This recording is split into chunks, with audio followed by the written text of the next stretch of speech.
रणनीती टाइम्समध्ये आपलं सर्वांचं स्वागत आहे। सोलापूर शहरात एका विवाहित महिलेला सतत पाठलाग करून त्रास देणे, अश्लील बोलणे, धमकावणे तसेच मारहाण केल्याचा गंभीर प्रकार समोर आला आहे। या प्रकरणी सदर आरोपी विरोधात सदर बाजार पोलीस ठाण्यात गुन्हा दाखल करण्यात आला असून पोलिसांकडून पुढील तपास सुरू आहे। पोलिसांकडून मिळालेल्या माहितीनुसार फिर्यादी महिला सिव्हिल हॉस्पिटलमध्ये स्टाफ नर्स म्हणून कार्यरत असून त्या आपल्या 5 वर्षीय मुलासह मंत्री चंडक परिसरात वास्तव्यास आहे। त्यांचा परिचयाचा असलेला रफिक सलीम शेख व 41 राहणार कुमटा नाका हा गेल्या काही दिवसापासून त्यांचा पाठलाग करत असल्याचा आरोप करण्यात आला आहे। फिर्यादी महिलेने आरोपीला तिच्या मागे येऊ नको असे स्पष्टपणे सांगितले होते, मात्र त्यानंतरही आरोपीने तिचा वारंवार पाठलाग सुरूच ठेवला।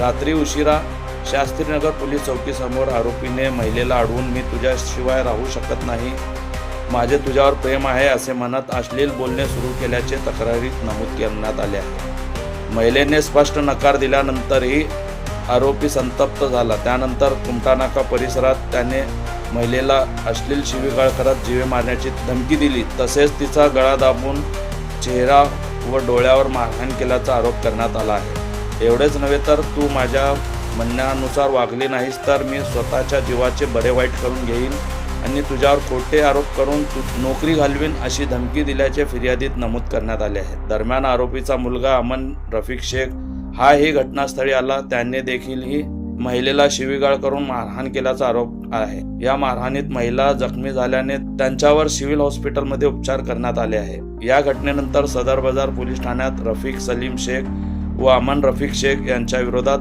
भारतीय न्याय संहिता 2023 मधील कलम 74, 75, 78, 115, 351(2), 352 व 3 व 5 अंतर्गत गुन्हा दाखल करण्यात आला आहे।